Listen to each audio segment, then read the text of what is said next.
In the mid-19th century, Europe witnessed one of the greatest conflicts of its time, the Crimean War.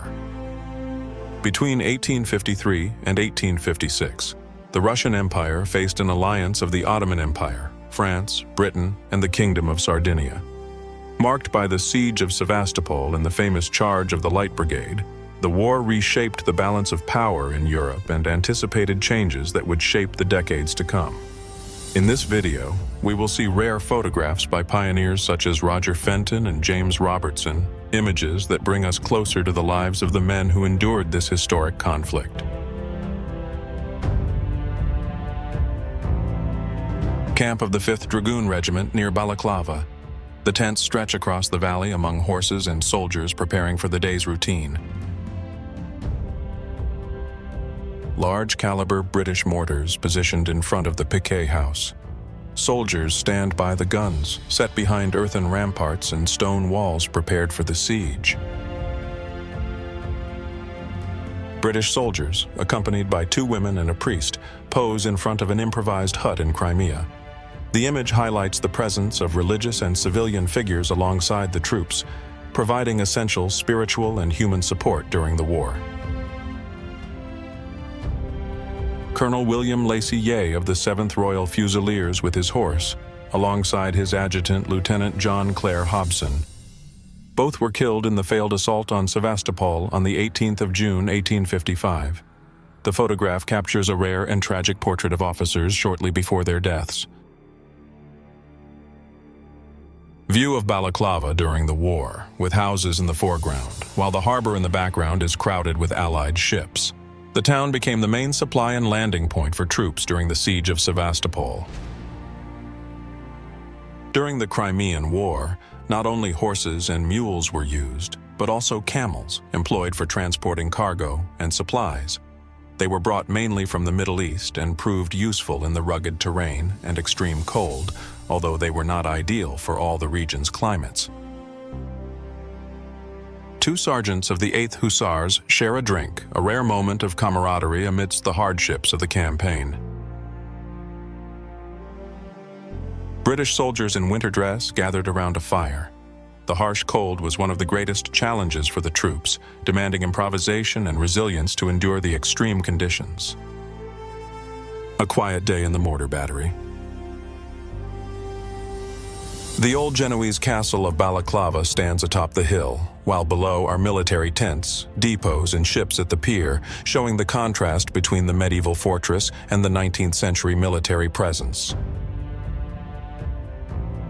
Ruined interior of the great Redan, Sevastopol, the Russian fortification, a key target during the 1854 to 1855 siege, bears the marks of relentless Allied artillery. Remnants of cannons, shattered barricades, and makeshift trenches expose the brutality of the fighting. Morning conference of the Allied commanders in the Crimean War, Lord Raglan, British, Omar Pasha, Ottoman, and Marshal Pélissier, French. Such meetings were crucial for coordinating joint operations during the Siege of Sevastopol. Tatar laborers employed in construction and transport tasks during the Crimean War.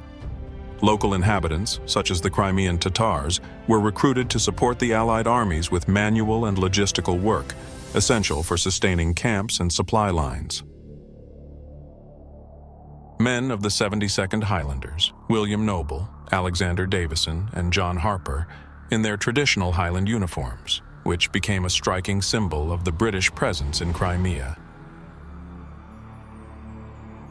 Panoramic view of Kadikoy, with tents and makeshift huts spread across the barren landscape. The military camp housed thousands of soldiers, often enduring harsh conditions of cold, hunger, and disease. The Tower of the Malakoff Redoubt, a fortified Russian position in Sevastopol. Its fall to French troops in September 1855 was decisive for the end of the siege. British officers stand before an improvised hut in Sevastopol. The scene reflects the simple daily life of the camps during the Crimean War. Camp of the 4th Dragoons, where British and French soldiers gather in a rare moment of conviviality during the war. Ruined interior of the White Buildings, Sevastopol. The ruins reflect the intensity of the bombardment and the destruction caused by the prolonged siege of the city. Interior of the barrack battery, left in ruins after heavy bombardment. Debris, remnants of artillery, and supplies lie scattered on the ground, while wicker and sandbag fortifications reflect the grim reality of siege warfare. British and French officers in a moment of leisure at camp.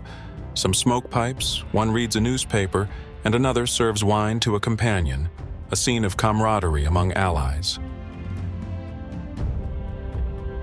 Lieutenant Colonel Thomas Shadforth, seated on the left in front of his hut, with officers of the 57th Regiment.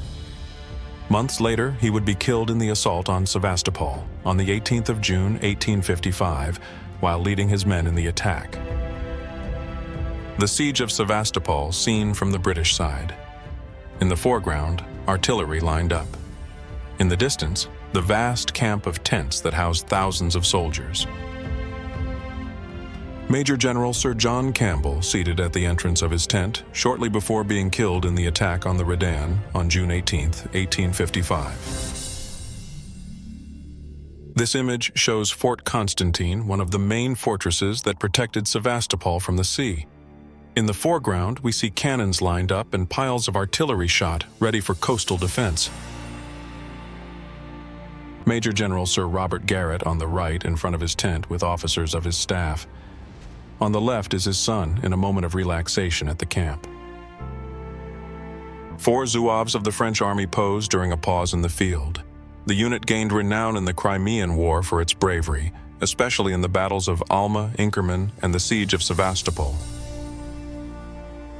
Ottoman soldiers posed with muskets, wearing the fez, the red cap typical of the Turkish uniform of the time. The Ottoman Empire was part of the coalition that, alongside the British, French, and Sardinians, fought Russia in the Crimean War. The Valley of the Shadow of Death, a road near Sevastopol scattered with cannonballs. The image became one of the most famous records of the Crimean War, a symbol of the conflict's devastation. Landing place and railway stores at Balaclava Harbor. Ships, tracks, and warehouses highlight the logistical effort to keep the Allied troops supplied during the Siege of Sevastopol. Ottoman artillery unit positioned during the Crimean War, 1854. Soldiers and horses prepare amidst the muddy ground, highlighting the logistical challenges of moving cannons and ammunition. Group of Croat laborers in front of an improvised shelter. Dressed in traditional Balkan clothing, these men worked in support services essential to sustaining the armies during the Crimean War. French cantonniere from a Zouave regiment. These women followed the troops, selling food, wine, and tobacco, while also providing moral support in the camps. Many served as improvised nurses, tending to the wounded during and after battles. With their distinctive uniform of fitted jacket, skirt over trousers, and apron, they became emblematic figures of the French army during the Crimean War. Balaclava Harbor and the cattle pier. The photograph shows ships docked, a pile of baskets, and a holding pen with horses and cattle, highlighting the intense logistical activity required to sustain the Allied army during the Siege of Sevastopol. Sergeant William Ruppel of the 5th Battalion, Royal Artillery, stands beside a cannon, possibly captured at Sevastopol. Holding a flag and resting his rifle, his firm stance embodies the resilience and pride of the British gunners after the fighting.